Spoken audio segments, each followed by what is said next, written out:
Un millionnaire arrive par surprise et trouve ses parents âgés sous la pluie. Ce qui s'est passé a choqué tout le monde. Avez-vous déjà imaginé arriver à l'improviste chez vos parents et les trouver tous les deux, âgés, sous une pluie battante, tremblant de froid, sans nulle part où aller? C'est exactement ce qui est arrivé à Lucas Duval, un homme qui avait tout l'argent, la renommée, le succès mais qui avait perdu le plus important sans même s'en rendre compte. Et ce qu'il a découvert ce jour-là a complètement changé sa vie. Vous allez comprendre pourquoi cette histoire a bouleversé le pays entier. La pluie tombait à verse en cet après-midi gris sur un petit village en Normandie. L'asphalte mouillé, scintillant comme un miroir sombre, reflétait les phares de la voiture noire qui descendait lentement la rue principale. À l'intérieur, Lucas Duval, vêtu d'un costume sombre et impeccable, regardait par la fenêtre avec un sourire discret flottant sur ses lèvres. Cela faisait des années qu'il n'était pas revenu. Il sentait son cœur s'accélérer à chaque coin de rue, chaque façade familière. C'était comme si le temps s'était figé ici, entre les maisons simples aux toits d'ardoise et l'odeur de croissants chauds qui s'échappait des fenêtres des boulangeries. Mais ce qu'il vit en prenant le dernier virage fit s'arrêter son monde. Deux personnes âgées, complètement trempées, se tenaient sur le trottoir, essayant de s'abriter sous une bâche trouée, accrochée à un vieux mur de pierre. Le vent soufflait en rafales violentes, et l'eau glacée ruisselait sur leurs visages comme des larmes incessantes. Lucas freina brusquement la voiture, le crissement des pneus déchirant le bruit de la pluie. Il sortit sans même couper le moteur. « Papa !»« Maman !» cria-t-il, sa voix se brisant, alors qu'il courait dans leur direction. La femme leva lentement le visage. C'était Marie Dubois, sa mère. Ses cheveux blancs, autrefois si bien coiffés, étaient collés à son visage ridé, ses yeux embués par une tristesse infinie. À côté d'elle, Pierre Dubois, son père, le dos courbé, les mains tremblantes, tentait de protéger sa femme avec son propre corps frêle. « Mon Dieu, mais qu'est-ce que vous faites dehors ?» demanda Lucas, la confusion et la panique étranglant sa voix. Marie le regarda, les larmes se mêlant aux gouttes de pluie. « Lucas, mon fils, tu es revenu ? » »« Bien sûr que je suis revenu, maman. »« Mais pourquoi êtes-vous ici, sous la pluie ? Où est la maison ?» Pierre baissa la tête, le poids de la honte l'écrasant. « Nous n'habitons plus ici, mon fils. » Lucas recula d'un pas, son esprit refusant de comprendre. « Comment ça, vous n'habitez plus ici ? Cette maison est à vous. Je l'ai achetée pour vous. » Marie se mit à sangloter, des hoquets déchirants secouant son corps frissonnant. « Non, mon enfant. Ils nous ont dit qu'elle n'était plus à nous. On nous a mis dehors. » La pluie semblait redoubler d'intensité à chaque mot prononcé. Lucas regarda autour de lui, le cœur battant à tout rompre. Cette maison où il avait grandi, dont chaque recoin était imprégné de ses souvenirs d'enfance, était maintenant vide, fermée, les fenêtres couvertes de planches de bois. Il n'avait aucune idée de ce qui se passait, mais ce qu'il allait découvrir allait tout changer.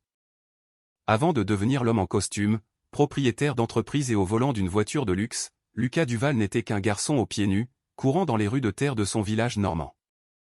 Leur maison de campagne était simple, avec des murs à la peinture écaillée et une odeur de croissant chaud chaque matin. Pierre, son père, se levait à l'aube pour travailler sur les chantiers, un homme de peu de mots mais d'une force tranquille. Marie, toujours en tablier, cousait des vêtements pour les voisins, ses doigts agiles transformant de simples tissus en robes et chemises. Ils n'avaient jamais eu beaucoup, mais ils avaient l'essentiel pour être heureux. Ce qui ne manquait jamais dans cette maison, c'était l'amour. Une fois, alors que Lucas avait environ 10 ans, il était rentré de l'école la tête basse. « Papa, la maîtresse a demandé ce que faisait mon père, et j'ai eu honte de dire que tu es maçon. » Pierre retira son béret, regarda son fils avec calme et répondit « Mon fils, n'aie jamais honte de celui qui travaille honnêtement. La honte, c'est de tromper les autres. La brique et le ciment construisent une maison, mais le mensonge ne soutient même pas un toit. » Marie sourit et serra le garçon dans ses bras. « Un jour, tu comprendras que la valeur d'un homme ne se mesure pas à l'argent qu'il possède, mais au cœur qu'il porte. » Ces paroles restèrent gravées dans l'esprit de Lucas pendant de nombreuses années, jusqu'à ce que, avec le temps, le monde extérieur se mette à parler plus fort que le cœur de son enfance. Après le bac, Lucas obtint une bourse pour étudier à Paris. Ce fut une fête dans le voisinage. Ses parents organisèrent une collecte, vendirent leur vieille cuisinière et lui achetèrent une valise neuve. À la gare routière, Marie pleurait en serrant son fils dans ses bras. Va avec Dieu, mon garçon, et n'oublie jamais d'où tu viens. Jamais, maman, je te le promets. Mais les promesses faites dans l'émotion se perdent parfois dans le silence du temps. Des années plus tard, le garçon de Normandie était devenu l'entrepreneur Lucas Duval, propriétaire d'une start-up technologique qui avait connu une croissance fulgurante. Et avec le succès vint la distance. Les visites se raréfièrent, les appels téléphoniques devinrent rares, et le rythme effréné de Paris effaça peu à peu les souvenirs simples de la campagne. Marie appelait encore tous les dimanches, mais il était rare qu'elle puisse parler à son fils. C'était toujours sa femme, Valérie Mercier, qui répondait. « Oh, Madame Dubois, Lucas est en réunion importante en ce moment. Dès qu'il aura un moment, je lui demanderai de vous rappeler, d'accord ?» Mais ce rappel ne venait jamais. Malgré tout, Marie attendait. Chaque soir, elle posait son téléphone portable à côté de la vieille radio et disait à son mari, « Qui sait, peut-être qu'il appellera ce soir, Pierre. Le garçon doit être fatigué, n'est-ce pas ?» Pierre hochait simplement la tête en silence, un regard triste dans les yeux. Ils n'avaient jamais imaginé que le succès de leur fils, qui fut un jour leur plus grande fierté, serait le début de la plus grande souffrance de leur vie. Le temps passa vite. Lucas, désormais diplômé en ingénierie, avait commencé à travailler dans une petite entreprise technologique à Paris. Il était talentueux, dévoué et possédait une ambition qui semblait inextinguible. En quelques années, il créa sa propre entreprise, Duval Tech, et ses projets commencèrent à se faire remarquer dans tout le pays. Les magazines l'interviewaient. Les journaux locaux publiaient des articles avec des titres comme « Le Normand qui est devenu une référence en matière d'innovation ». Lucas, le garçon du village, vivait maintenant dans un appartement de luxe à Paris. Il avait des chauffeurs, une secrétaire particulière et, à ses côtés, Valérie, une femme belle, élégante et très intelligente, qui l'aidait à gérer ses affaires. Au début, Lucas croyait qu'elle était l'équilibre dont il avait besoin. Elle organisait son emploi du temps, soignait son image et lui donnait le sentiment d'être sur la bonne voie. Mais peu à peu, quelque chose commença à changer. Un soir, alors qu'il dînait dans un restaurant chic, Valérie commenta « Chérie, demain tu as une réunion avec des investisseurs à 9h, puis une interview à la radio. N'oublie pas. » Lucas sourit, fatigué. « Je sais, mais je pensais appeler mes parents après. Ça fait longtemps que je ne leur ai pas parlé. » Valérie, sans lever les yeux de son assiette, répondit « Encore, Lucas ? Ils appellent chaque semaine. Tu ne peux pas te laisser distraire par ça maintenant. Tu dois te concentrer sur ce qui se passe ici. » Cette phrase résonna dans sa tête, mais il ne voulut pas discuter. Il pensa qu'elle voulait seulement ce qu'il y avait de mieux pour lui. Les mois se transformèrent en années. Les visites à la campagne devinrent de plus en plus rares. Quand Marie appelait, Valérie répondait toujours. « Oh, Madame Dubois, Lucas est en réunion, vous savez ce que c'est. Le travail ne s'arrête jamais. Mais ne vous inquiétez pas, je lui transmettrai vos amitiés. » Et elle ne le faisait jamais. Marie, la voix tremblante, répondait « D'accord, ma fille. Dis-lui qu'il nous manque beaucoup. » Puis elle raccrochait et restait à regarder le jardin vide, ressentant un mélange d'orgueil et de tristesse. Pierre essayait de lui remonter le moral. Le garçon réussit dans la vie, Marie. C'est ce que nous voulions, non ? Elle soupirait. Oui, mais j'aimerais juste entendre sa voix, ne serait-ce qu'une petite minute. Pendant ce temps, à Paris, Lucas vivait à un autre rythme, réunions, voyages, contrats et fêtes luxueuses. Il croyait rendre ses parents fiers, sans imaginer que chaque jour de silence était comme une blessure qui s'agrandissait en eux.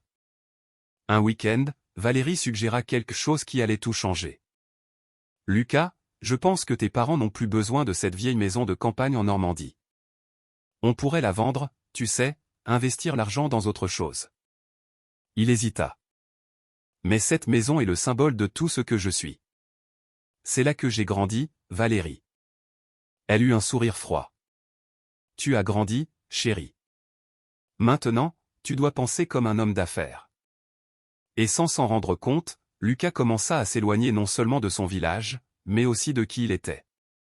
Cette décision, apparemment anodine, serait le premier pas vers une douleur qu'il n'aurait jamais imaginée. Les jours se transformèrent en mois, et la distance, autrefois géographique, devint un silence dans le cœur. Lucas, sans le réaliser, se mit à vivre au rythme de son travail et des ambitions que Valérie nourrissait en lui. Elle contrôlait son agenda, filtrait ses appels et même ses visites. Tout passait par elle. Un dimanche après-midi, le téléphone de la simple maison de campagne sonna. Marie se précipita pour répondre, un sourire plein d'espoir sur le visage. « Allô ? Lucas, mon fils, c'est toi ?» Mais la voix à l'autre bout du fil était froide et polie. « Bonjour, Madame Dubois. C'est Valérie. » Lucas se repose. Il a eu une semaine très chargée. « Oh, oui. D'accord, ma fille. Je voulais juste savoir s'il allait bien. Dis-lui que son père a réparé le portail qu'il avait cassé quand il était petit. Tu te souviens ? » Valérie laissa échapper un petit rire rapide. « Ah, oui, bien sûr. Je n'y manquerai pas. » Et elle raccrocha. Ce jour-là, Lucas dormait dans la chambre d'Accent grave côté, épuisé, et n'eut même pas connaissance de l'appel. Avec le temps, Valérie commença à brosser un tableau différent des parents de Lucas. « Chérie, tu sais ce que je pense ? » disait-elle alors qu'il travaillait sur son ordinateur. « Tes parents ne pensent à toi que lorsqu'ils ont besoin de quelque chose. Tu y as déjà pensé ? » Lucas leva un regard surpris. « Non, bien sûr que non. Ils ne m'ont jamais rien demandé. » Valérie feignit d'hésiter. « Ah, pas directement, mais ils trouvent toujours un moyen. Ils appellent, se plaignent de la maison, de leur santé, des factures, et tu finis par t'inquiéter. Ça te perturbe, mon amour. Ils n'ont pas encore compris que tu as une vie différente maintenant. » Lucas, épuisé par les exigences de son travail, commença à croire qu'elle avait peut-être raison. Il cessa de répondre à certains appels, puis arrêta de répondre aux messages. Le temps effaça l'habitude d'appeler le dimanche. Pendant ce temps, en Normandie, la maison devenait de plus en plus silencieuse. Marie causait avec la radio allumée, espérant entendre une interview de son fils. Pierre essayait de la distraire. « Marie, viens voir. Lucas est de nouveau à la télévision. » Elle souriait, les yeux embués. « Regarde-le, si élégant. C'est le même garçon qui grimpait au pommier du jardin pour jouer. » Mais le sourire s'estompait rapidement. « Crois-tu qu'il se souvienne encore de nous, Pierre ?» Son mari respirait profondément. « Bien sûr qu'il s'en souvient, ma chérie. Il est juste très occupé. Il finira bien par venir. » Mais les jours se transformèrent en années. Et plus le succès de Lucas grandissait, plus ses parents se sentaient oubliés. Un jour, Marie écrivit une lettre. Elle était courte, écrite d'une main tremblante. « Mon fils, tu nous manques tellement. La maison est trop grande sans ton sourire. Si tu ne peux pas venir, au moins, appelle, s'il te plaît. Nous t'aimons, maman et papa. » La lettre ne fut jamais remise. Valérie la trouva en premier, l'ouvrit, la lut et la jeta à la poubelle. À ce moment-là, elle décida de briser définitivement le lien entre Lucas et ses parents. Il ne se doutait de rien. Il pensait que la distance était le fruit du temps, alors qu'en réalité, elle était le résultat d'une manipulation froide. Peu à peu, le cœur de Lucas se vida. Il avait tout ce qu'il avait toujours désiré, sauf ce dont il avait réellement besoin. La semaine avait été éprouvante, réunions, interviews, voyages. Le vendredi, au petit matin, Lucas entra dans son bureau pour finaliser un contrat et vit quelque chose dans un coin de son bureau, un vieux calendrier mural qu'il gardait par nostalgie. En grosses lettres, la date était marquée, anniversaire de mariage, Pierre et Marie, 42 ans. Il resta immobile, regardant, comme si le temps avait fait un bond en arrière. « J'y vais », murmura-t-il, entendant à peine sa propre voix. Au lever du jour, Valérie entra sans frapper, tenant son téléphone et une tasse. « Chérie, les investisseurs norvégiens ont demandé d'avancer la conférence téléphonique. » Lucas désigna le calendrier. « Aujourd'hui, c'est l'anniversaire de mariage de mes parents. Je vais les voir. » Valérie fronça les sourcils. « Maintenant ? Sans prévenir ? Ne vaudrait-il pas mieux envoyer des fleurs ou un panier garni ? » Il respira profondément. « Ma mère aime les fleurs simples cueillies dans le jardin et mon père préfère les croissants chauds à un panier chic. J'y vais. » « Lucas, c'est imprudent. tu as des engagements, la presse, ton image. J'en ai assez de l'image. Elle tenta de sourire, mais son regard se durcit. Alors, je décale tes rendez-vous. Laisse comme c'est. Je serai de retour ce soir. Il quitta le bureau avec une hâte qu'il n'avait pas ressentie depuis longtemps. Il descendit au garage, congédia son chauffeur, Laurent Petit, et prit sa propre voiture. Dans l'ascenseur, son cœur battait vite, comme lorsqu'il était jeune et prenait le TER bondé pour l'université. Cette impulsion était ancienne, elle était sienne. À la conciergerie, Roger Durand, le concierge qui travaillait là depuis des années, le reconnut. « Monsieur Duval, vous partez tôt aujourd'hui ?» « Je rentre à la maison, Roger. »« À Paris ?»« En Normandie. » Roger sourit. « Passez le bonjour à Madame Marie de ma part. » Cette femme a un sourire qui illumine la rue. Sur le chemin, Lucas s'arrêta chez un fleuriste de quartier. Les fleurs chères étaient en vitrine, mais il demanda des marguerites jaunes. « Ma mère a toujours aimé celle-ci. Elle dit qu'elle ressemble à des soleils. » La vendeuse enveloppa les fleurs dans un papier simple. Lucas les posa sur le siège passager comme un trésor. Il suivit l'autoroute, se souvenant de chaque virage de sa jeunesse. La radio jouait une vieille chanson française et il laissa ses pensées vagabonder. Les pommes du jardin, l'odeur du ragoût dans la marmite, le bruit de la pluie sur le toit en ardoise. Soudain, la culpabilité l'envahit, épaisse comme un nuage. Pourquoi était-il resté si longtemps éloigné? Il déglutit et prit son téléphone. « Valérie, tout va bien? Dis-moi. Si mes parents appellent, dis-leur que je suis sur la route. Dis que c'est une surprise. Mais s'ils n'appelleront pas, Lucas. Comment ça? Il est tôt, et ils n'ont plus l'habitude d'appeler, n'est-ce pas? C'est vrai. » Il termina la conversation avec un pincement au cœur qu'il ne sut nommer. À mi-chemin, une pensée le traversa comme un phare puissant. Et s'ils avaient besoin de quelque chose? L'impulsion fut d'appeler Laurent Petit, son chauffeur de confiance. « Laurent, rends-moi un service. Appelle la boulangerie de Monsieur Paul sur la place du village, l'ancienne, et vois s'il fait encore des crêpes. Commandant une douzaine, bien garnie, dis que c'est pour Marie et Pierre Dubois. Je passerai les prendre. Comptez sur moi, patron. » La pluie commença fine, puis s'intensifia. L'essuie-glace battait un rythme qui rappelait les battements de son cœur. Lucas ralentit. Dans sa tête, il répétait ce qu'il dirait, « Papa, maman, pardonnez mon absence. J'ai apporté des fleurs et des crêpes. Aujourd'hui, c'est la fête. » Un bip de son téléphone. Message de Valérie, rentre à temps. N'oublie pas la conférence de presse à 20h. Il tapa, si je suis en retard, commencez sans moi. Et il rangea l'appareil.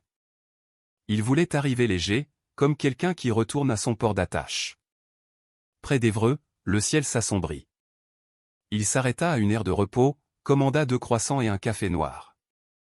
La serveuse, une Normande de celle qui appelle tout le monde, jeune homme, engagea la conversation.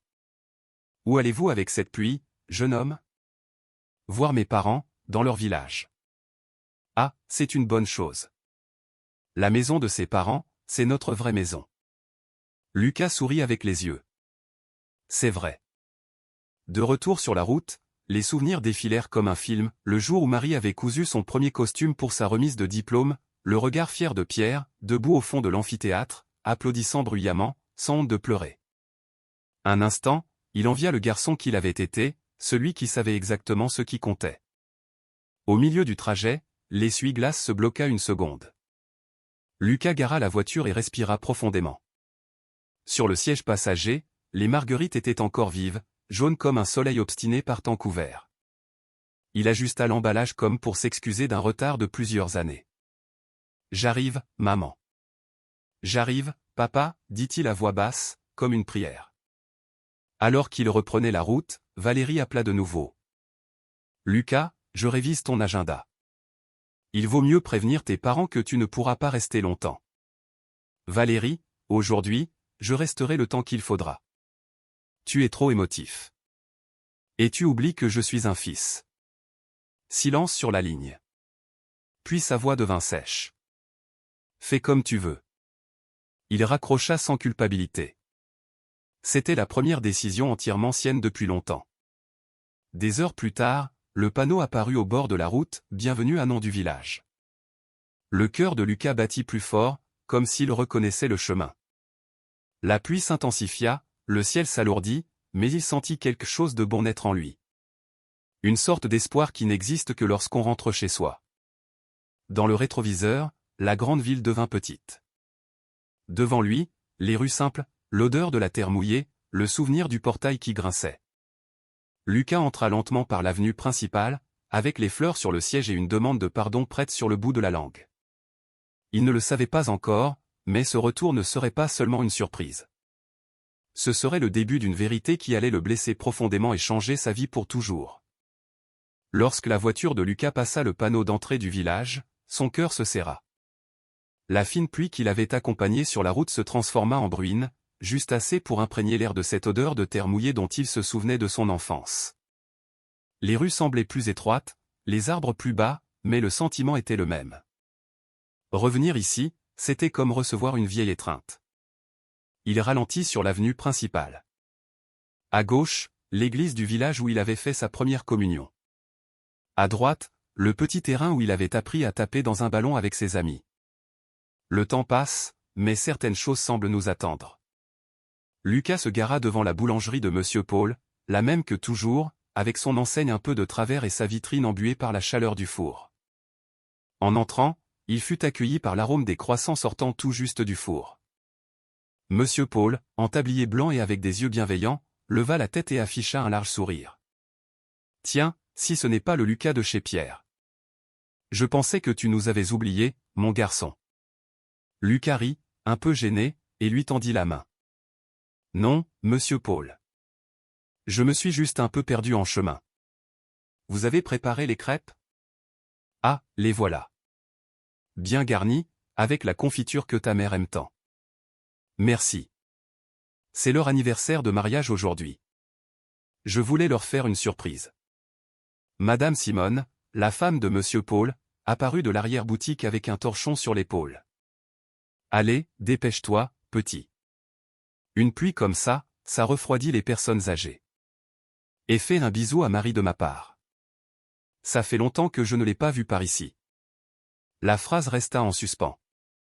Lucas perçut une certaine étrangeté, mais préféra ne pas insister. Il paya, remercia, prit les crêpes et retourna à sa voiture.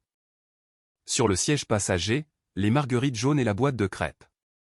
Dans sa poitrine, une demande de pardon qu'il répétait mot pour mot. Il passa devant l'école communale où il avait étudié. Une dame balayait son trottoir. Lucas reconnut Madame Denise, une ancienne voisine. « Madame Denise !» appela-t-il en baissant la vitre. Elle s'approcha, plissant les yeux pour mieux voir. « Lucas !»« Mon Dieu, le garçon de Marie !» Elle s'appuya joyeusement contre la portière. « Tu es devenu un grand monsieur, hein? Tu es important maintenant. » Lucas sourit humblement. « Important, non, Madame Denise. Je suis le même qu'avant. Je vais voir mes parents. Va avec Dieu. » Elle s'arrêta, comme si elle pesait ses mots. « Fais-leur un grand coucou. Dis-leur que les bavardages au portail me manquent. »« Je n'y manquerai pas, » répondit-il fermement, bien qu'une pointe d'inquiétude le pinça à l'intérieur. Pourquoi tout le monde parlait-il d'eux comme s'ils avaient disparu? Il continua son chemin. La ville semblait lui parler. Le bruit du vieux car, le sifflement du TER au loin, les chiens courant après les mobylettes. Tout lui rappelait qui il était avant les gratte-ciel et les interviews. Le rétroviseur montrait un homme en costume, mais sa mémoire lui renvoyait un garçon en short, les pieds couverts de poussière. En entrant dans le quartier où il avait grandi, la pluie s'intensifia. Il s'arrêta sous un arbre, enleva sa veste, retroussa les manches de sa chemise et respira profondément. Il prit les fleurs, vérifia l'emballage des crêpes et fit les derniers mètres à pied. Il voulait arriver à pied, comme avant, comme quelqu'un qui revient désarmé, ne portant que son cœur. En chemin, une autre voisine qui vendait des madeleines au coin de la rue reconnut sa haute silhouette. « Lucas, mon garçon. Ta mère va tomber à la renverse en te voyant. »« C'est ce que je veux, dit-il en souriant. Ils fêtent leurs 42 ans de mariage aujourd'hui. 42 ans. Miséricorde, quelle bénédiction. Et d'un geste simple, elle mit 2 madeleines dans un petit sachet. Tiens, emporte ça pour eux. C'est pour moi. Lucas accepta le cadeau comme on recueille un morceau de thym. Il remercia et continua, le cœur battant la chamade alors qu'il apercevait au bout de la rue le portail en fer de la maison où il avait grandi. La peinture verte était usée, ce qui faisait partie du charme, pensa-t-il.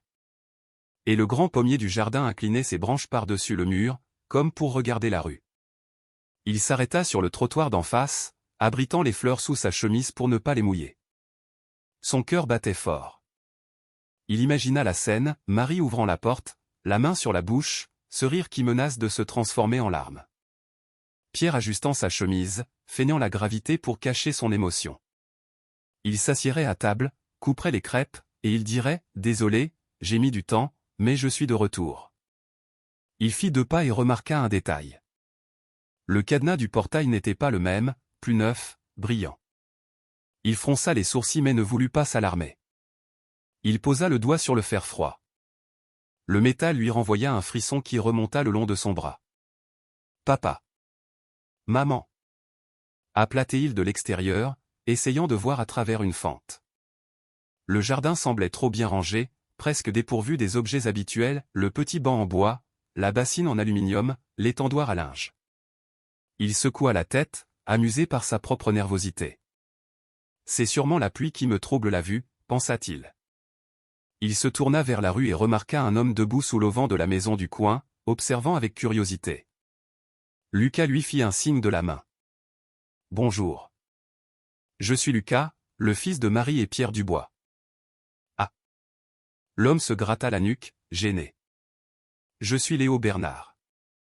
J'ai emménagé il y a peu. » Il fit un geste vague. « Ici, tout le monde connaît votre famille. Des gens bien. Savez-vous s'ils sont à la maison ?» Léo Bernard sembla chercher ses mots. « Écoutez, je suis arrivé il y a quelques mois. J'ai vu peu de mouvements par ici, mais Madame Denise doit savoir mieux que moi. J'ai déjà parlé avec elle. Je vais appeler encore une fois. » Lucas respira profondément, serra les fleurs comme on tient une promesse et appela de nouveau « Papa. Maman. C'est moi. » Le son de la pluie répondit en premier, frappant le toit, coulant le long des gouttières. Aucune voix, aucun pas, aucune fente de lumière sous la porte. Il regarda sa montre. Il était encore tôt. Peut-être étaient-ils allés à la messe ou faire une course au marché. Il ne voulait pas nourrir de mauvais pressentiments. Pendant qu'il attendait, un coup de tonnerre retentit et l'eau s'intensifia brusquement. Lucas courut vers la partie couverte du mur pour protéger les fleurs. Sa chemise était déjà collée à son corps, mais sa poitrine était réchauffée par une certitude.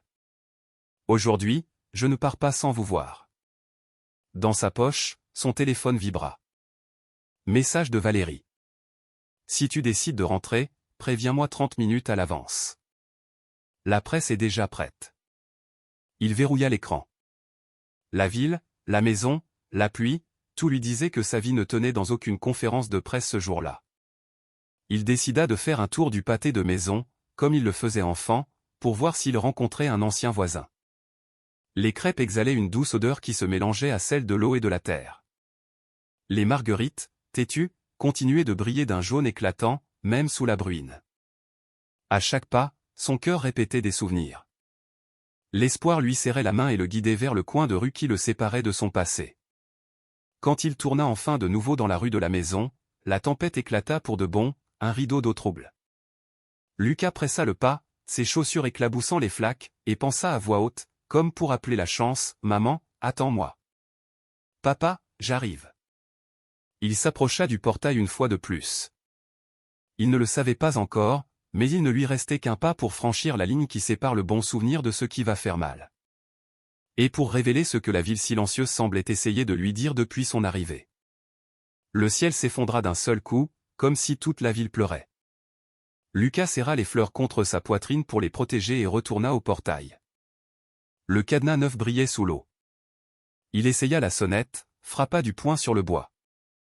Rien. Aucun pas, aucun murmure. Les fenêtres étaient fermées de l'intérieur, comme si la maison avait retenu sa propre respiration. Le compteur électrique à l'extérieur tournait lentement, mais la maison restait sombre, éteinte de souvenirs. « Papa, maman !» insista-t-il, la voix plus forte pour couvrir le bruit de la pluie. La réponse vint d'un autre endroit, d'une allée latérale où le mur de la maison projetait une ombre sur le trottoir.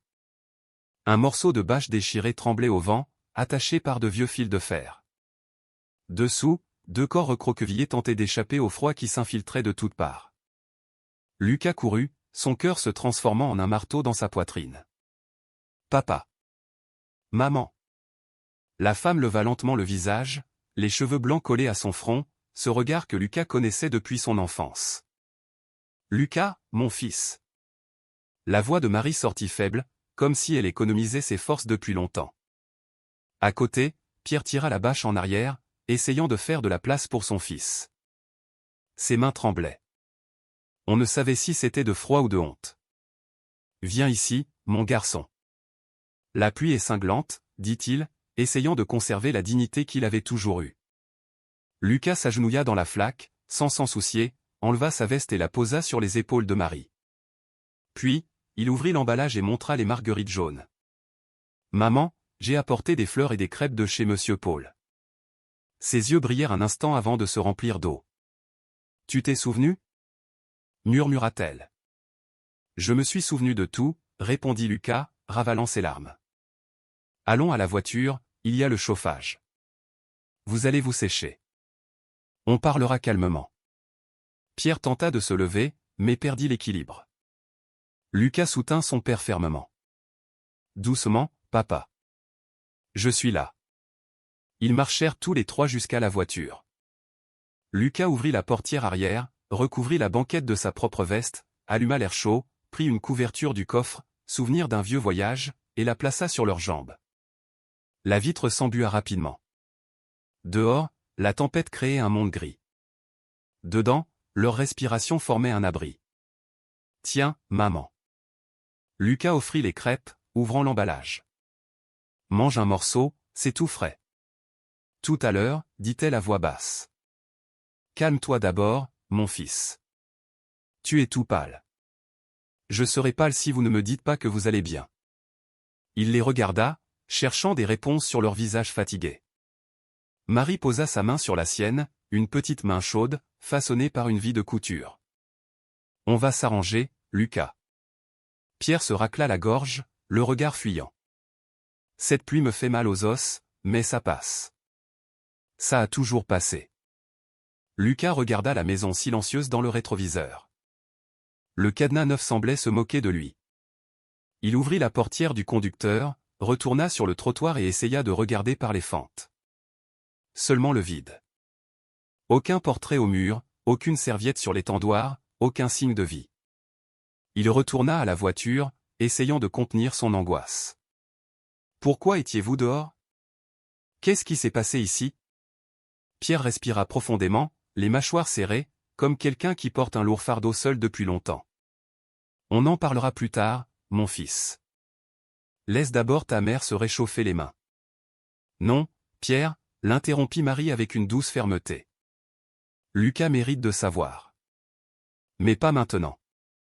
Laisse son cœur se calmer un peu.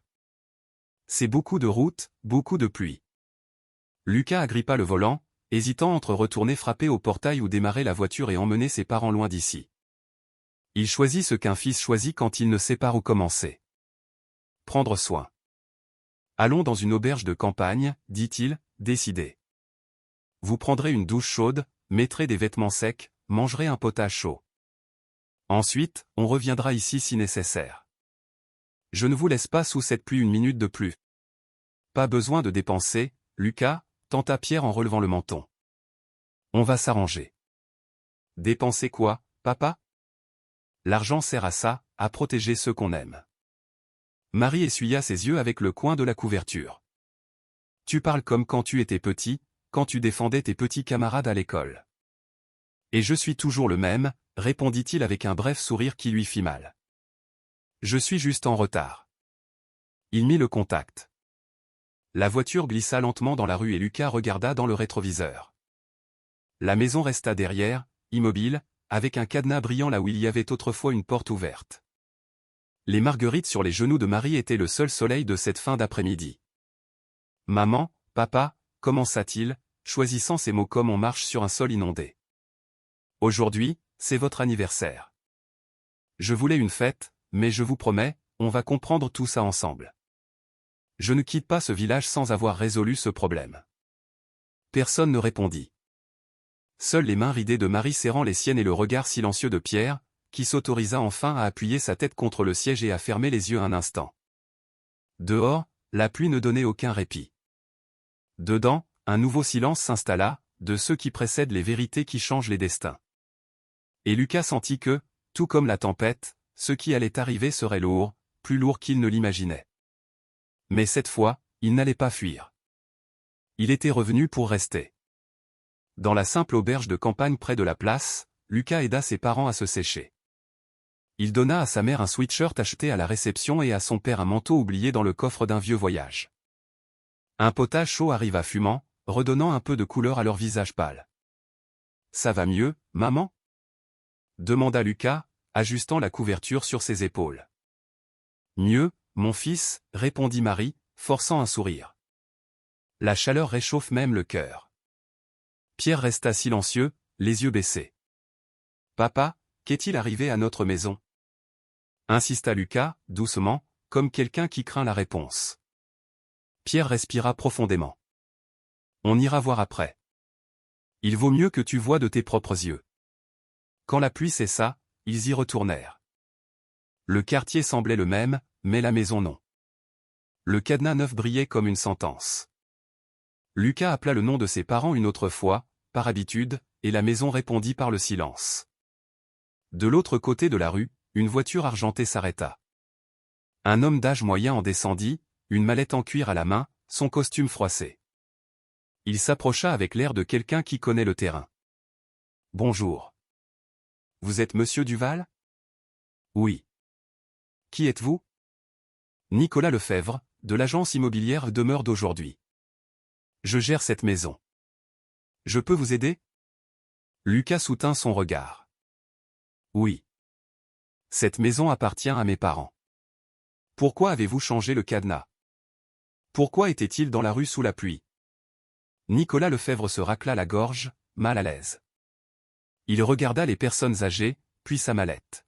« Voyez-vous, monsieur, cette maison est sous une nouvelle gestion depuis quelque temps. Nous avons reçu des instructions d'expulsion. Tout a été communiqué. » Communiqué à qui ? La voix de Lucas devint plus dure. « Parce que je n'ai rien reçu. » « Et mes parents ? » ? « Mes parents vivaient ici. » Marie se recroquevilla, comme pour disparaître. « Phil, laisse le monsieur parler. » Nicolas Lefebvre ouvrit sa mallette, en sortit une enveloppe plastifiée, ne montrant que la couverture sans la donner.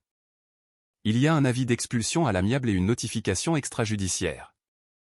Il est indiqué que, il déglutit, il y a eu une directive pour que les occupants quittent les lieux. La serrure a été changée et la clé a été rendue au bureau. Rendue ? Lucas fit un pas en avant. Qui a rendu la clé ? Le représentant de la propriété, répondit-il, serrant la mallette contre sa poitrine. Je ne suis pas autorisé à donner de nom ici, dans la rue, mais tout est enregistré dans le système. Le sang de Lucas ne fit qu'un tour, mais il se contint, se tourna vers le portail, fixa la rouille peinte et la couleur verte qui résistait dans les coins, comme si la maison voulait encore se souvenir de ce qu'elle avait été. Papa, maman, vous n'étiez pas là quand ils ont changé la serrure ? Pierre ajusta un béret imaginaire, un vieux geste, cherchant la dignité dans ses mains. Si, on était là. On est resté dehors. Ils ont dit que c'était un ordre de ceux qui commandent, qu'il fallait rendre les clés. Et vous les avez rendues ? On a essayé de discuter, dit la voix rauque, mais personne n'écoutait. Marie serra les marguerites contre sa poitrine. J'ai juste demandé une photo de ton diplôme, Lucas.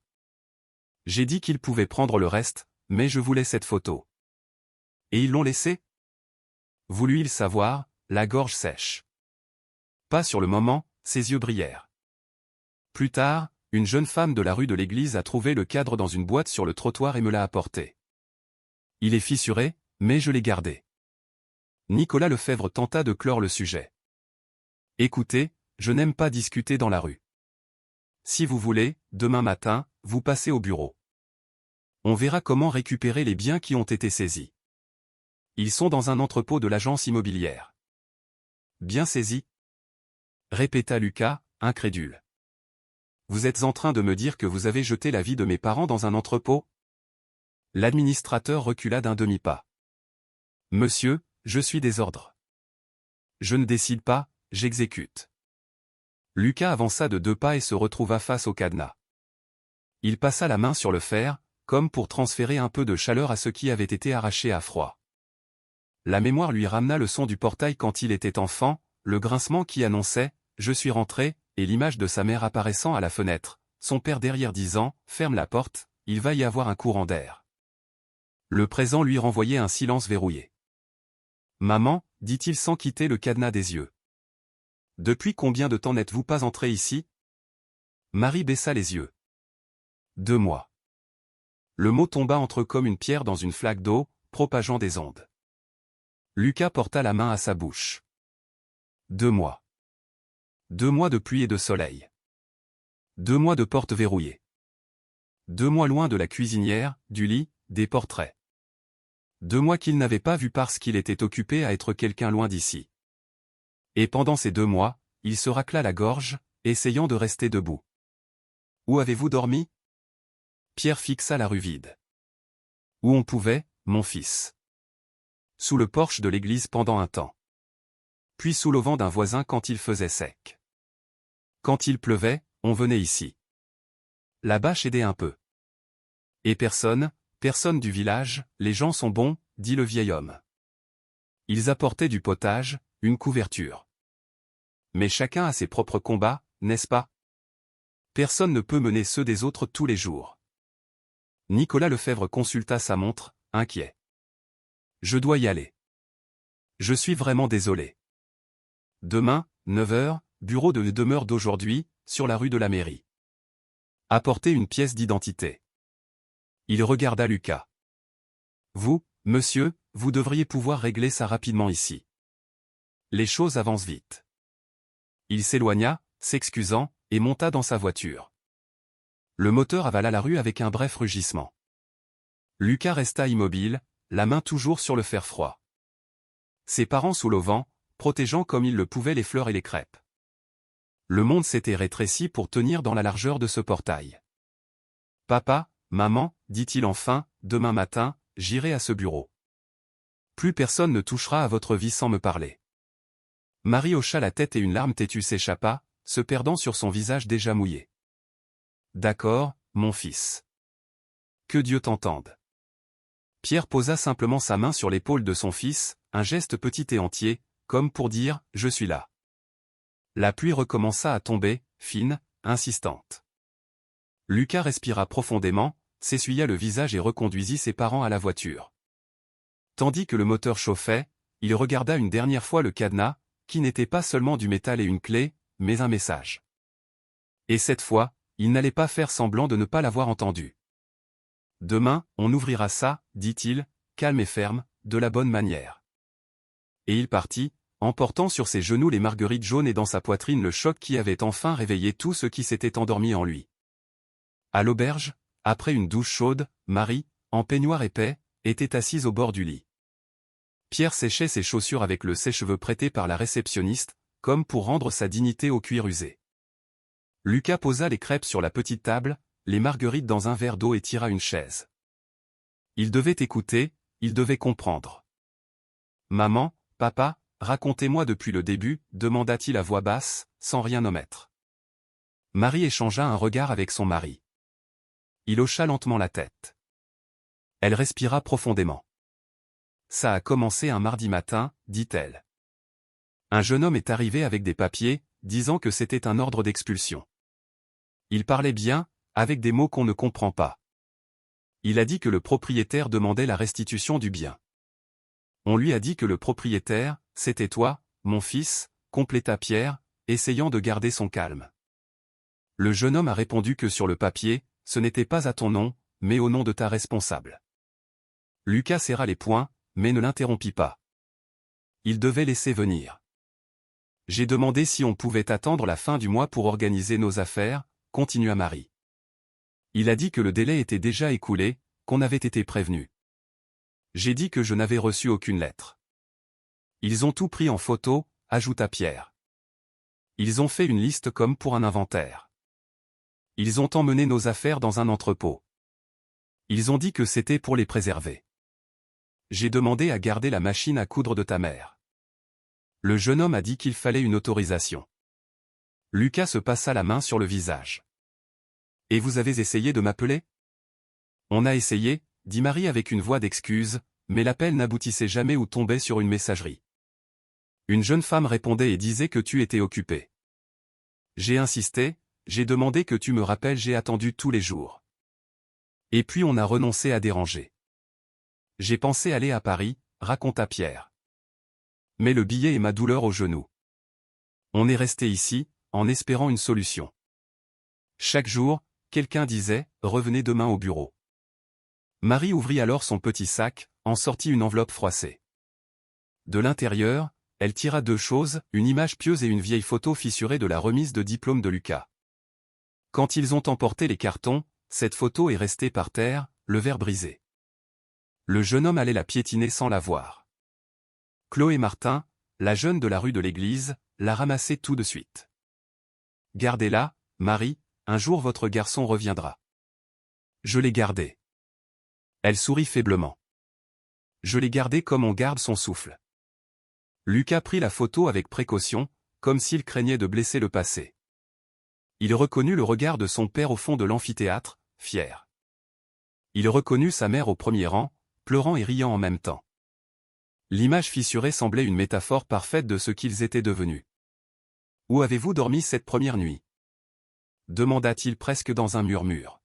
« Sous le porche de l'église, mon fils, répondit Pierre. Le père François nous a laissé y rester le temps de trouver une solution. Ensuite, quand il faisait sec, un voisin nous laissait nous abriter sous son auvent. Quand il pleuvait, on venait devant la maison. Là, au moins, on restait près. »« Près de quoi, maman » demanda Lucas, la voix tremblante. « Près de notre vie, mon fils, répondit-elle simplement. Cette maison, c'est notre histoire. Rester sur le trottoir, c'était une façon de ne pas nous quitter nous-mêmes. » Il y eut un silence. Du couloir parvenait le son d'une télévision lointaine. Le monde continuait à l'extérieur. Là, à l'intérieur, le temps s'était arrêté pour eux trois. « Et pour la nourriture, les médicaments, insista Lucas, tâtant les bords de la douleur. »« Les gens ont aidé, dit Marie. La voisine a apporté des madeleines. Madame Denise a apporté une couverture. La pharmacienne a mis de côté les médicaments pour la tension à crédit. On n'a pas eu faim. Ce qu'on a subi, c'est, elle chercha le mot, l'humiliation. Et le silence. » Pierre se racla la gorge, tripotant le bas de son manteau. « Un jour, il y a eu une panne de courant dans la rue. Ta mère et moi, on a eu peur. Elle est petite, tu sais, mais son cœur est très grand. Je l'ai serrée dans mes bras et j'ai dit, ça va passer. Et c'est passé. Ça a toujours passé. Mais ça fait mal. » Lucas sentit ses yeux brûler. « Pourquoi n'avez-vous dit à personne que la maison était à moi » ? Sur le papier, elle ne l'était pas, répondit Pierre directement. Et même si ça avait été le cas, quand on est pauvre, on apprend vite que le papier parle plus fort que nous. On voulait juste du temps. Et au fond, on espérait que tu finirais par arriver. Marie toucha la main de son fils. « Et tu es arrivé. » Il ferma les yeux un instant, serrant sa main avec force. « Demain, on va tout récupérer, promit-il. On ira à l'entrepôt, au bureau. On ira où il faudra. Je ne partirai pas d'ici sans que vous soyez sous un toit digne. Et cette maison, son histoire n'est pas terminée. » Pierre hocha la tête, confiant pour la première fois. Marie posa sa tête sur l'épaule de son fils, comme elle le faisait quand il rentrait fatigué de l'école. « C'est notre anniversaire de mariage aujourd'hui, Lucas, dit-elle doucement. Il n'y a pas de fête, mais tu es là. Pour moi, c'est suffisant, pour l'instant. » La chambre se réchauffa de leur présence. Dehors, la pluie s'amenuisa jusqu'à devenir une bruine. Lucas se leva, remonta la couverture jusqu'à leur poitrine, éteignit la lampe de chevet. Un instant, dans la pénombre, il regarda les marguerites dans le verre, jaunes, fermes, têtues, comme l'amour qui avait résisté. Il s'allongea sur le canapé de l'auberge sans pouvoir dormir. Il repassa chaque mot, chaque geste, chaque silence. Quelque chose dans cette histoire ne collait toujours pas. Les délais, les notifications, le cadenas changeaient le jour même. Mais il n'allait pas forcer le cœur de ses parents cette nuit-là. La vérité entière viendrait, et il serait éveillé pour la recevoir. Le lever du jour arriva en silence. À l'auberge, l'odeur de café frais emplit le couloir. Lucas frappa doucement à la porte de la chambre de ses parents et entra avec un plateau simple, du pain, du beurre et les crêpes restantes. Marie était assise, peignant ses cheveux encore humides. Pierre lassait lentement ses chaussures, comme pour gagner du temps avant une conversation difficile. « Vous avez dormi un peu » demanda Lucas en posant le plateau. « On s'est reposé, » dit Marie. « Quand notre fils est là, le sommeil vient. Aujourd'hui, on va tout régler, assura-t-il. Bureau, entrepôt, tout ce qu'il faudra. » Il y eut un bref silence. Pierre se racla la gorge, regarda sa femme, puis son fils. « Lucas, il y a quelque chose que ta mère voulait te dire depuis longtemps. Parle, papa. J'ai besoin d'entendre. » Marie respira profondément, ses doigts serrant le peigne. Le jour où ils ont changé la serrure, ce n'est pas seulement le jeune homme de l'agence qui est venu. Une femme élégante est venue aussi, avec un parfum fort. Elle est arrivée la première, avant tout le monde. Lucas sentit sa peau se hérisser, mais il attendit. Elle a dit, la voix de Marie se brisa, elle a dit qu'il valait mieux qu'on parte, que c'est toi qui l'avais décidé. Que tu avais honte de nous. Que cette maison ne correspondait plus à ton image. Lucas ferma les yeux un instant. Qui était cette femme, maman? Marie mit du temps à répondre. Quand elle parla, ce fut à voix basse, mais ferme. Valérie. Le nom tomba comme un meuble lourd dans la pièce. Pierre compléta, regardant son fils dans les yeux. Elle a apporté des papiers, a parlé d'autorisation, de propriété à son nom. Elle a dit que tout était légalement en ordre. Et quand les hommes de l'agence sont arrivés, tout était déjà décidé. Lucas resta immobile, le souffle court, essayant de saisir les idées qui lui échappaient comme de l'eau entre les doigts. « Maman, tu es sûre ?» Marie hocha la tête avec une douleur ancienne. « Oui. Elle me l'a dit en me regardant dans les yeux. Elle a dit que c'était pour ton bien. Que tu ne voulais pas être dérangé. J'ai demandé à te parler, au moins un appel devant elle. Elle a dit que ce n'était pas la peine, qu'elle avait déjà ton message. » Lucas fouilla dans sa poche comme pour chercher une preuve que cela ne pouvait être vrai. Il ne trouva rien d'autre que le bruit de son propre cœur. « Et pourquoi vous ne me l'avez pas dit avant ?» La question sortit basse, presque une supplique. « Parce que je ne voulais pas te blesser, mon fils, » répondit Marie, les mains tremblantes. « J'ai pensé, il a confié sa vie à cette femme. Si je parle, je détruis sa propre maison de l'intérieur. J'ai décidé de ravaler ma douleur dans l'espoir qu'un jour tu reviennes. Et tu es revenu. » Pierre secoua la tête, la voix étranglée. « J'ai voulu te retrouver le jour même, mais ta mère m'a demandé de ne pas faire de vagues. Elle a dit que ta vie là-haut était différente et qu'on ne devait pas déranger. » Lucas s'assit au bord du lit et fixa le sol. Les pièces du puzzle commencèrent à s'emboîter, les appels qui n'arrivaient pas, les messages sans réponse, la lettre qui n'avait peut-être jamais été remise, l'agenda filtré, le cadenas neuf, la propriété à son nom. « Maman, tu as gardé quelque chose de ce jour-là, un papier, une preuve ?» Marie ouvrit son sac et en sortit un simple téléphone portable ancien. Elle montra le petit écran rayé. « Il y a un audio, Lucas. J'ai demandé à la jeune de la boulangerie d'enregistrer quand Valérie parlait au monsieur de l'agence. Je n'ai pas tout compris, mais je l'ai gardé. Je n'ai pas voulu te l'envoyer. J'avais peur que tu penses que c'était des histoires de mère. » Lucas prit le téléphone, le plaça près de son oreille et appuya sur play. Le son grésilla, puis une voix familière, froide, emplit la chambre. « Oui, vous pouvez y aller. C'est autorisé. Le propriétaire est d'accord. Il faut changer la serrure aujourd'hui. Il n'y aura aucune opposition. Il mit en pause. Son sang battait à ses tempes. C'est elle, dit-il, sans l'ombre d'un doute. Un instant, personne ne parla. Le silence pesa, et un vent glacial sembla traverser la poitrine des trois. Pierre se redressa, comme pour redevenir le père qui montre la direction. « Qu'est-ce qu'on fait, mon fils ?» Lucas se leva calmement et prit leurs mains.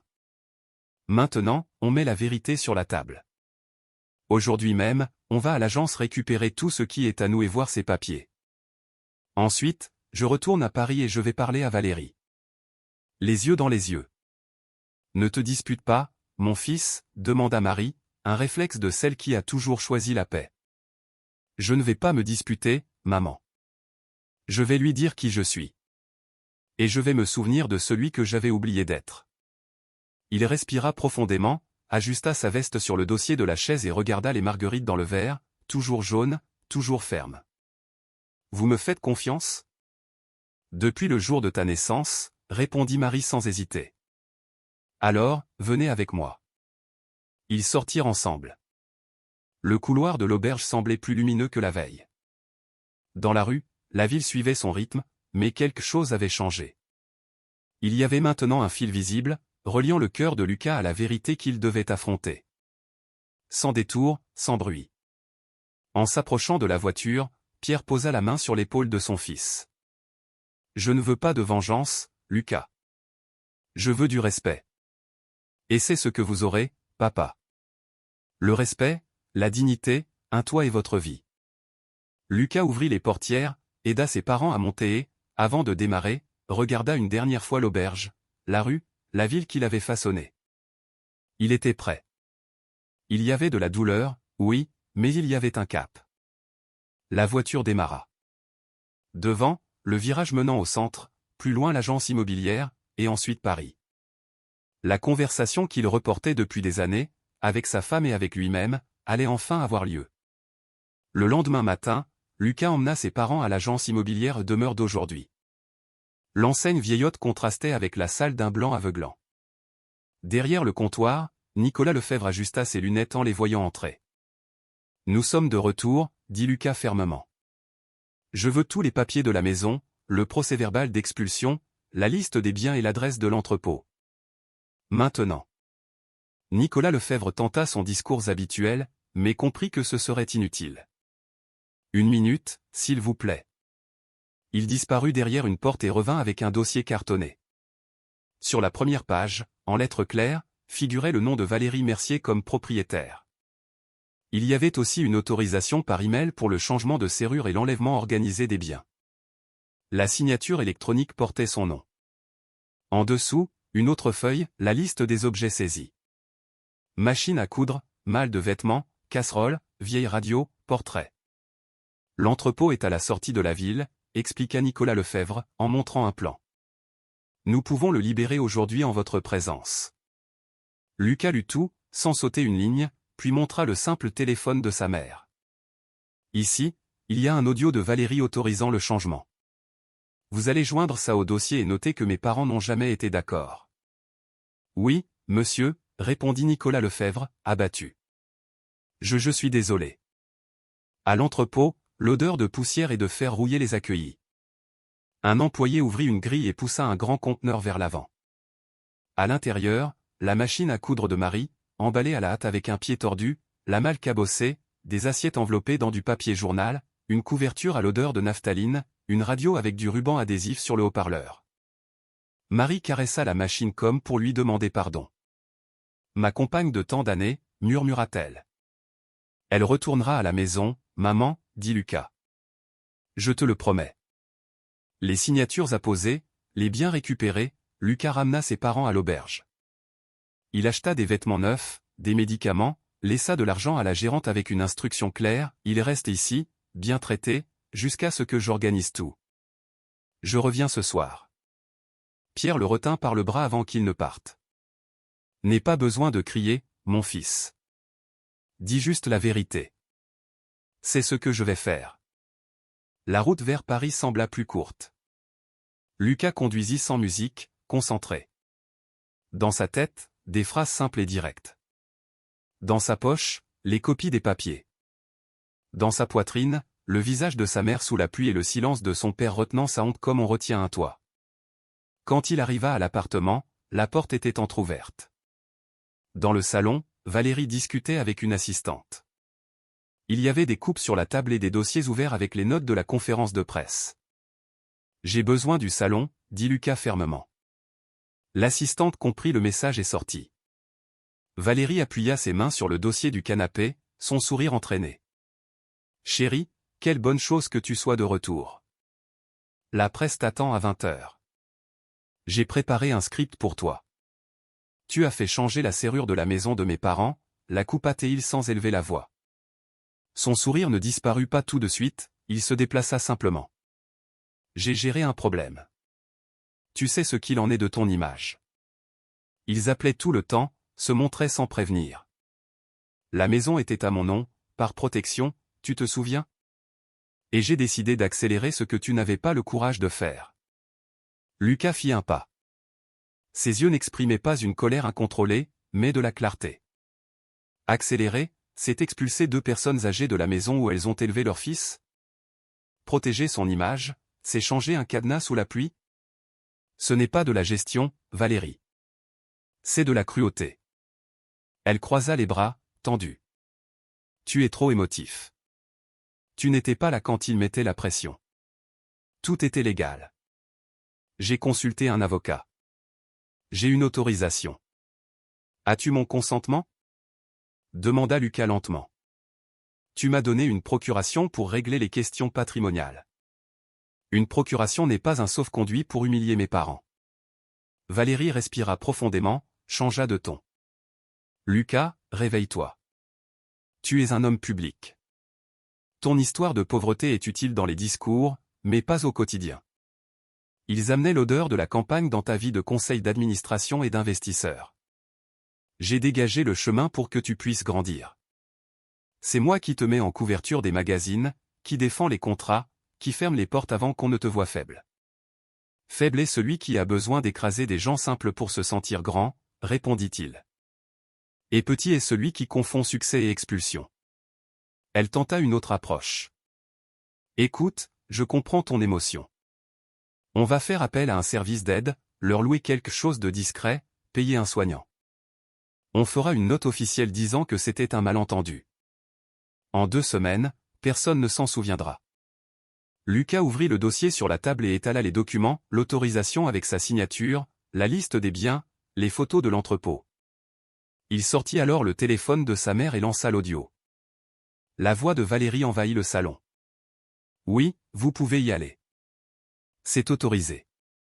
Changez la serrure aujourd'hui. Le visage de Valérie perdit ses couleurs. Tu as enregistré?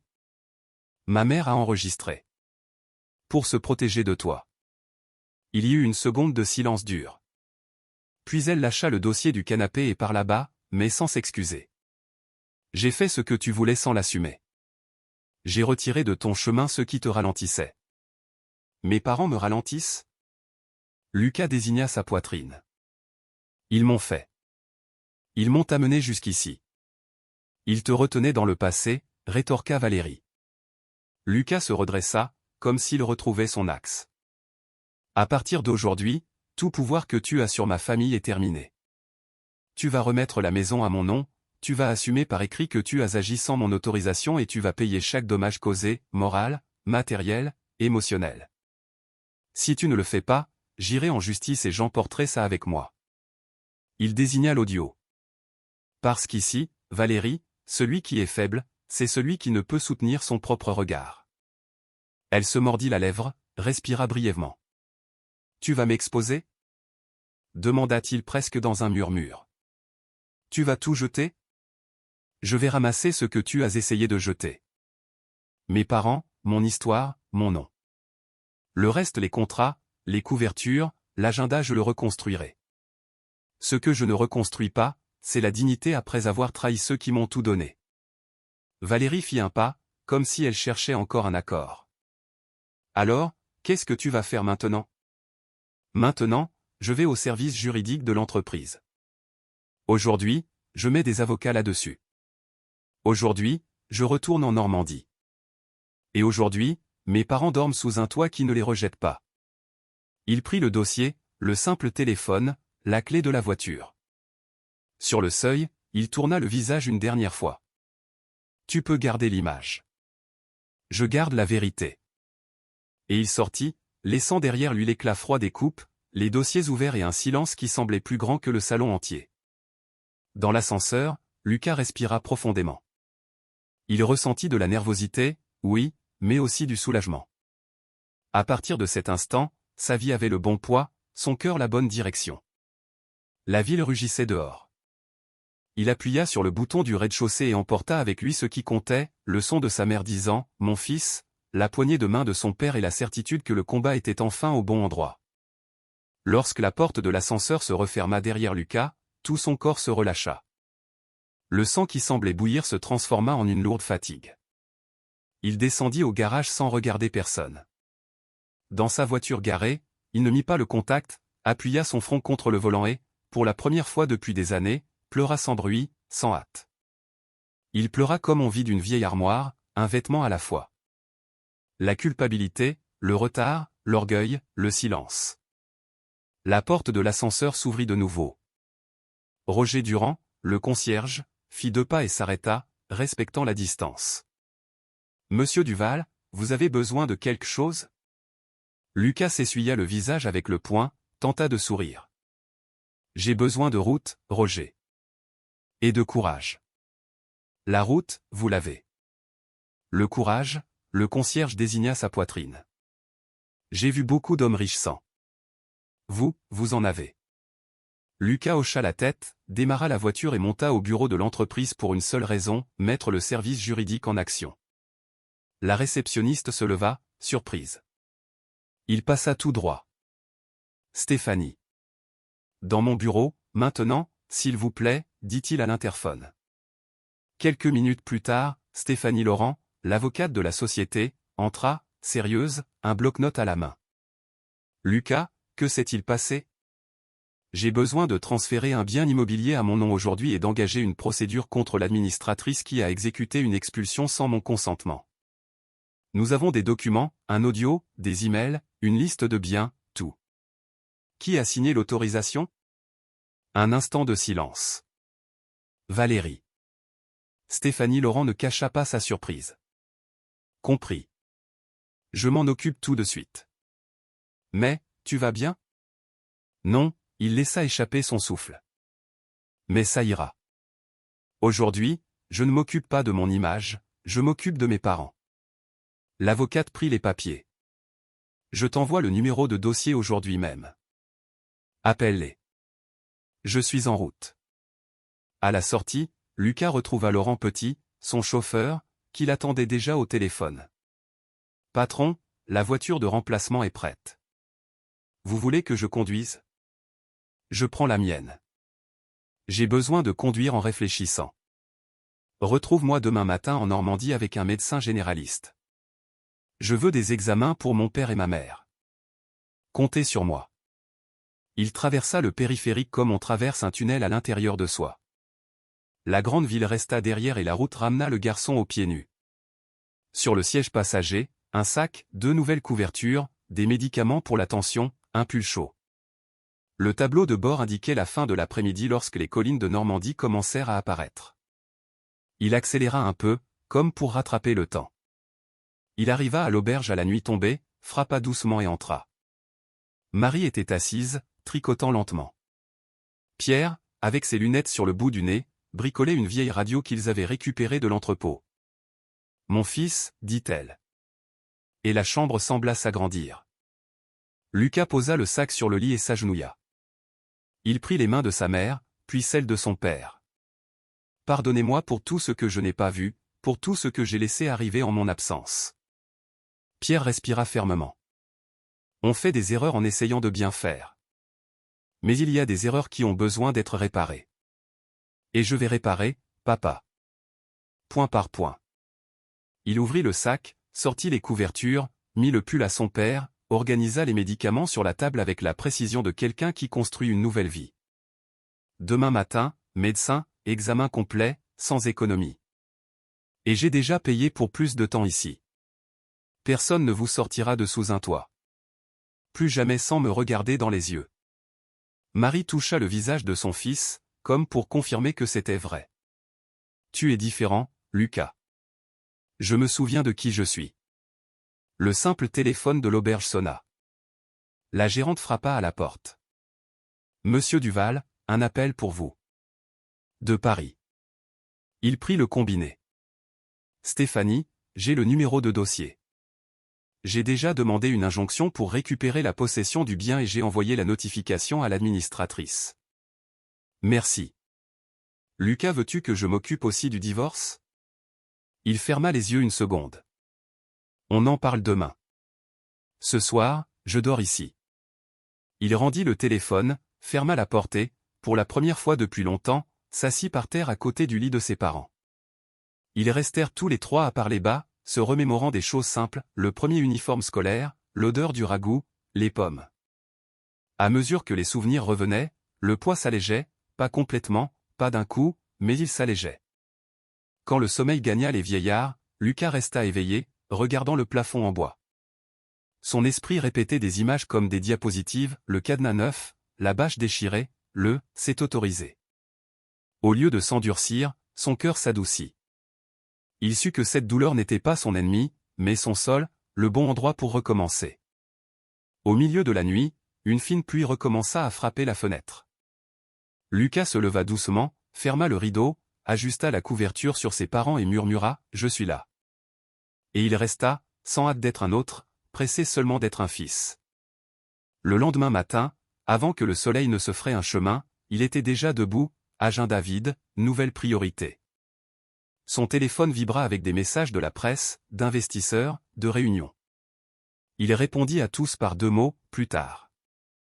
Et il descendit chercher du pain à la boulangerie, comme il le faisait adolescent. Un geste petit et énorme, chargé de promesses. La ville s'éveillait lentement, et lui aussi.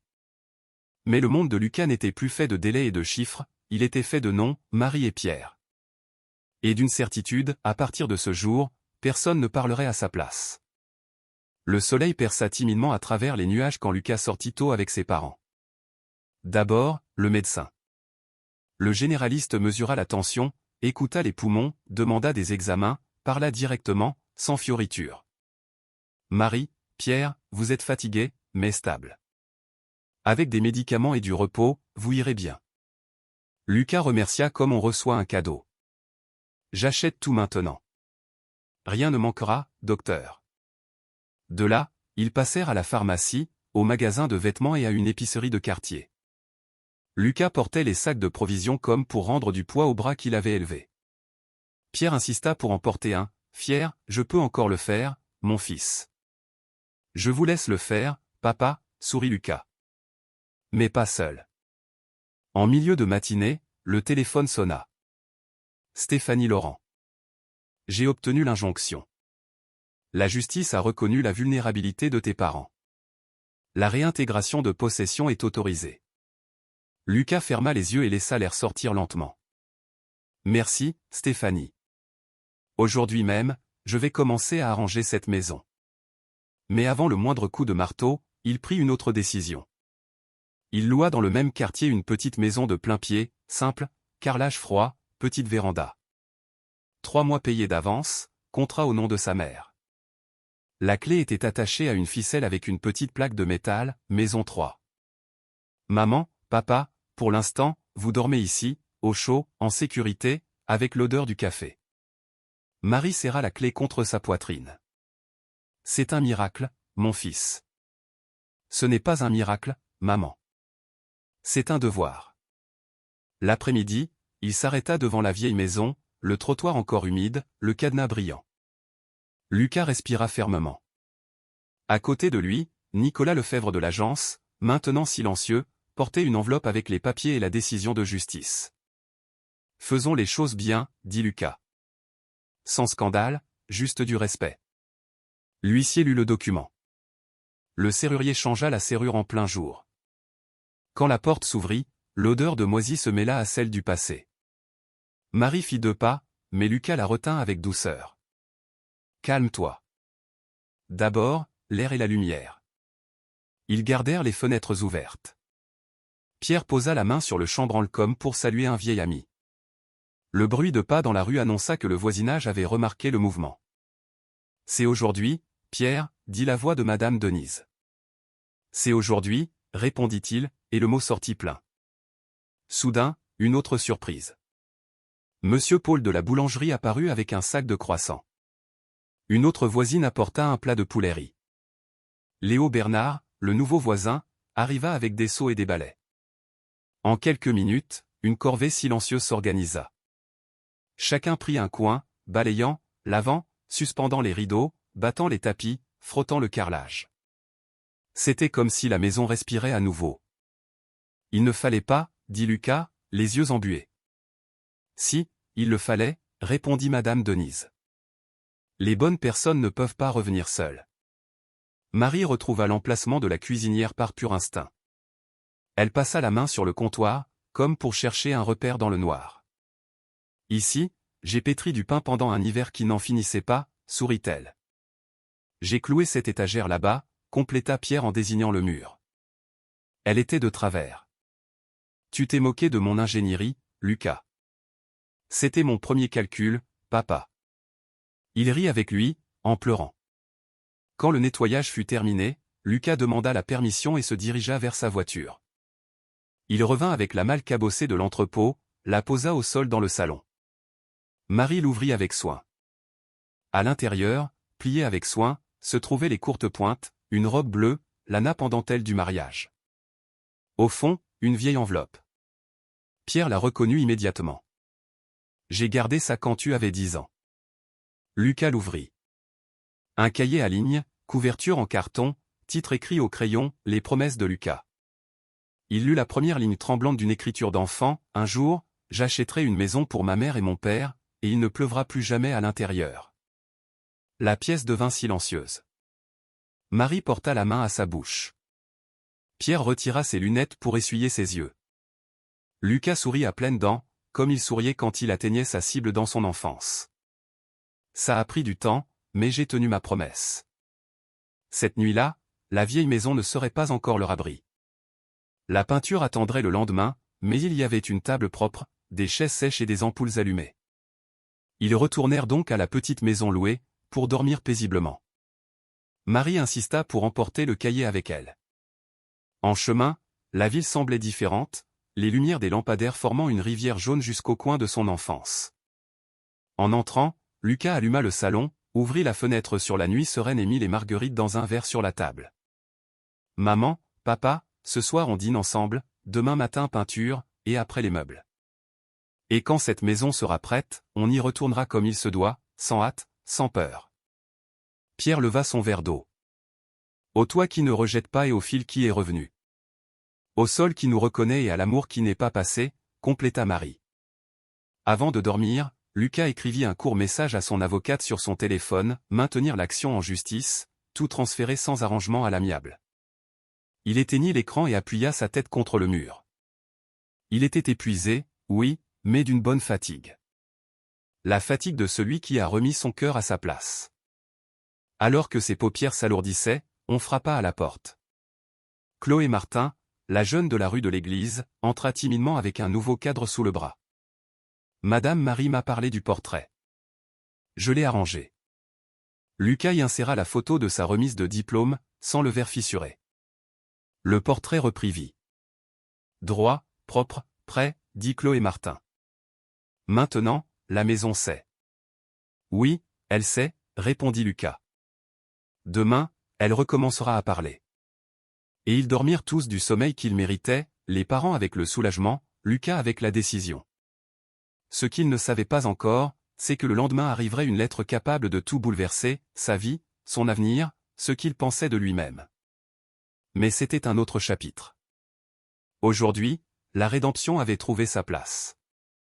Le lendemain matin, alors que Lucas ponçait le mur de la cuisine de la vieille maison, Laurent Petit apparut sur le seuil avec une enveloppe Kraft. « C'est pour vous, patron. On l'a laissé à l'auberge. » « De qui ? » ?»« De Paris. » « Sans expéditeur. » Lucas s'essuya les mains sur un chiffon et l'ouvrit avec précaution. À l'intérieur, 2 feuilles et un petit objet enveloppé dans une serviette en papier. Un test de grossesse avec la marque Net. Sur les papiers, une demande de transfert de propriété au nom de Lucas, déjà signée. Et une lettre. Il l'a lue en silence. L'écriture était familière. Lucas, je n'ai aucune excuse. J'ai grandi dans un endroit où être pauvre, c'était être invisible. J'ai appris tôt que celui qui retire le premier le passé du salon souffre moins après. Quand je t'ai rencontré, j'ai cru que je nous sauvais tous les deux d'un monde que je détestais. Je suis devenu un filtre, un mur, un cadenas. J'ai dit et c'est autorisé comme on signe un décret contre soi-même. J'ai découvert hier que je suis enceinte et que je risque de répéter avec cet enfant ce qu'on m'a fait, couper les racines. Je transfère la maison à ton nom. Le service juridique a déjà les signatures. Tu n'as jamais été le problème, Lucas. J'ai été le miroir de ce que je craignais le plus. Si un jour tu le peux, laisse cet enfant connaître ses grands-parents. Valérie. Lucas resta immobile, le papier tremblant entre ses doigts. Dans le jardin, Marie étendait des torchons sur la corde et Pierre battait un tapis avec soin, comme on joue d'un instrument. Il les appela à l'intérieur. Maman, papa, Valérie est enceinte. Sa voix sortit simple, sans colère, juste pleine de vie. Et elle a remis la maison à mon nom. Marie porta la main à sa poitrine, surprise. Enceinte? Oui. Il montra le papier. Elle a demandé que, si un jour on le pouvait, on laisse notre petit enfant connaître ses grands-parents. Pierre fixa son fils sérieusement, et sa gravité se transforma en un sourire qui naissait au coin de ses lèvres. Un petit enfant, c'est une bénédiction, mon fils. Une bénédiction n'est coupable de rien. Lucas hocha la tête, les yeux humides, lorsqu'il entendit des pas sur le trottoir. Valérie était là, trempée par la bruine, sans maquillage, serrant un dossier contre sa poitrine. Personne ne s'y attendait. Elle respira profondément et parla depuis la rue, sans envahir l'espace. Je suis venu demander pardon. Pas pour défaire ce que j'ai fait, car c'est impossible, mais pour l'assumer. Voici les signatures, le reçu de l'entrepôt et une lettre d'excuse. J'ai déjà tout envoyé à l'avocat aussi. Le silence pesa une seconde. Marie regarda Lucas, puis Valérie. Entre, ma petite. La pluie est froide. Valérie hésita, puis franchit le portail, s'arrêta dans le salon vide, respira l'odeur des vieux murs et du ragoût qui venait de la cocotte électrique que Chloé Martin avait apportée. Elle retira ses chaussures, comme pour demander la permission à un lieu sacré. Marie, Pierre, sa voix se brisa. Je croyais protéger Lucas de vous. En réalité, je le protégeais de moi. Marie s'approcha lentement. On fait des erreurs avec de mauvaises intentions, ma fille, et on paie en les réparant. Valérie se mordit la lèvre, leva les yeux. Je quitte l'entreprise. Je répondrai de mes actes. Elle posa une main sur son ventre encore plat. Je ne veux pas que cet enfant grandisse avec la peur de ses origines. Si vous le voulez bien, je reviendrai plus tard, calmement. Pierre s'avança, simple comme toujours. Reviens, oui. Ici, il y a une chaise pour une de plus, une assiette pour une de plus, et une histoire pour en guérir une de plus. Valérie pleura en silence. Lucas l'observa, ferme. Les papiers sont chez mon avocate, dit-il. La justice suivra son cours, sans détour. Je sais, acquiesça-t-elle. Ce que je suis venu chercher aujourd'hui, ce n'est pas un accord, c'est un pardon possible. Et ce que je suis venu laisser, c'est de l'espace. Cette maison, cette histoire, et cet enfant. Marie toucha légèrement son ventre. Un geste ancien de bénédiction. Un enfant a besoin de racines. Si un jour tu le permets, je coudrai le trousseau de bébé. Valérie laissa échapper un rire entre deux sanglots. Je ne sais pas coudre. Je t'apprendrai, dit Marie. Point par point. En fin d'après-midi, le salon prit des couleurs. Les voisins apportèrent une table prêtée, 2 chaises et un vase. Lucas accrocha au mur la photo de sa remise de diplôme, dans son nouveau cadre. Sous le portrait, il plaça le cahier, Les promesses de Lucas, ouvert à la première page. Le voisinage réuni comprit le symbole et applaudit doucement, respectueusement. Valérie prit congé sans hâte, avec un signe de tête humble. Sur le trottoir, avant de partir, elle se tourna vers Lucas. « Merci de ne pas avoir crié. » « Aujourd'hui, le bon bruit est celui du marteau et des rires, » répondit-il. « La justice s'occupe du reste. » Elle partit lentement et personne ne dit du mal d'elle. Ce n'était pas nécessaire. Toute la rue avait déjà vu ce qu'il fallait voir, le cadenas brisé de l'intérieur, le toit rallumé et 2 mains de mère offrant du fil et une aiguille à qui voulait apprendre. Le soir, après le départ de tout le monde, Lucas tira une chaise sur le seuil. Pierre s'assit à côté, son béret à la main, et Marie arriva avec une tasse de café pour chacun. La bruine cessa. Le ciel ouvrit un couloir d'étoiles qui semblait pointer vers le jardin. « Papa, » dit Lucas en regardant au loin. « Si ce garçon vient vraiment au monde, je veux qu'il apprenne ici à être un homme. » « Alors amène-le, » répondit simplement le vieil homme. « On lui apprendra à écouter le train, à manger des pommes, à respecter ceux qui sont venus avant. Et à recoudre ce que la vie déchire, » compléta Marie, souriant avec les yeux. Le revirement ne fut la chute de personne, ni une humiliation publique, ni un gros titre. Ce fut toute la ville voyant l'impossible se produire, la maison qui avait expulsé, accueillir à nouveau, la femme qui avait blessé, demander réparation, le fils qui s'était perdu, se retrouver. Et pour la première fois depuis longtemps, l'avenir prit voix dans ce salon. Lucas embrassa le front de ses parents et resta encore un peu, écoutant seulement leur respiration mêlée au bruit doux de la nuit. Au mur, la photo droite, sur la table, le cahier ouvert. Dans l'air, une odeur de peinture fraîche et de promesses tenues. Et au fond du couloir, une chambre vide attendait un berceau. Des mois plus tard, la vieille maison était de nouveau vivante. Mur clair, toit solide, fenêtre avec un rideau en dentelle qui dansait au vent. Dans le jardin, le pommier donnait à nouveau des fruits. Le voisinage se réunit une fois de plus, cette fois pour une raison différente, baptisé le salon d'un nouveau départ. Au milieu de l'après-midi, Valérie arriva avec le bébé dans les bras. Elle avait les yeux gonflés de quelqu'un qui a pleuré et a pris. Lucas ouvrit le portail et, sans discours, dit simplement « Entre ». Ici, il ne pleut plus. Marie prit le petit dans ses bras. « Sois le bienvenu, mon petit-fils. Ta grand-mère t'a attendu par tant de pluie et de soleil. » Pierre posa son doigt sur le petit poignet du bébé et sourit, ému. Maintenant, ces pleurs ne servent qu'à rappeler la vie qui recommence. Au mur, la photo de la remise de diplôme brillait dans son nouveau cadre. En dessous, le cahier, les promesses de Lucas, ouvert à la première page. Lucas prit un stylo, respira profondément et écrivit une autre ligne, d'une écriture d'homme et d'un cœur d'enfant. Promesse tenue, toi, respect et Racine.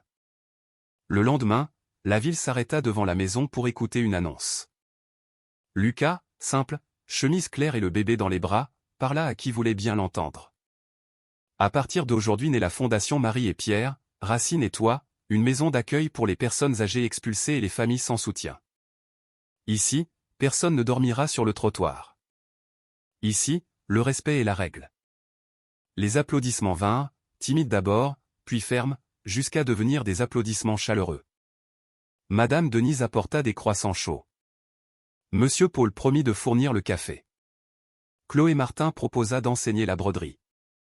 Léo Bernard apporta des tableurs et de son temps. Valérie, tête basse, signa les papiers de donation et resta au dernier rang, sans fuir, présente pour assumer son propre passé et ouvrir la voie à un avenir meilleur pour son fils. Le soir, la famille était assise sur la véranda. 3 générations alignées comme les nouvelles tuiles du toit. Le bébé dormait dans les bras de Marie. Le silence était de ceux, magnifiques, qui disent « Nous sommes à la maison ». Papa, maman, commença Lucas, la voix douce. Vous m'avez appris que le succès sans racine ne soutient pas un toit. J'ai mis du temps, mais j'ai appris. Pierre répondit à sa manière, bref et entier. Et on n'a jamais cessé de t'attendre. Marie compléta, une promesse de fils n'a pas de date limite, elle a un chemin. Lucas regarda autour de lui. Le mur sans infiltration, le cadre droit, le jardin revenu à la vie. Il sourit. La pluie se mit à tomber dehors, fine, presque une musique. Il tendit la main et ne sentit qu'une légère bruine, sans peur. À l'intérieur, tout était couvert. À la fin de la soirée, avant d'éteindre les lumières, Lucas accrocha à l'entrée une simple plaque en bois, « Ici vive Marie, Pierre, Lucas, et quiconque a besoin d'un abri ». Et il verrouilla de l'intérieur, non pour expulser, mais pour protéger. L'histoire se termine comme elle devait se terminer, avec un toit, des racines et un avenir. Ce qui avait choqué et fait mal était devenu un pont. Le vent qui avait menacé de les séparer avait créé une famille plus grande. Et dans la chambre du fond, un berceau attendait l'aube. Preuve que la vie trouve toujours un chemin quand quelqu'un décide de revenir à ce qui est juste.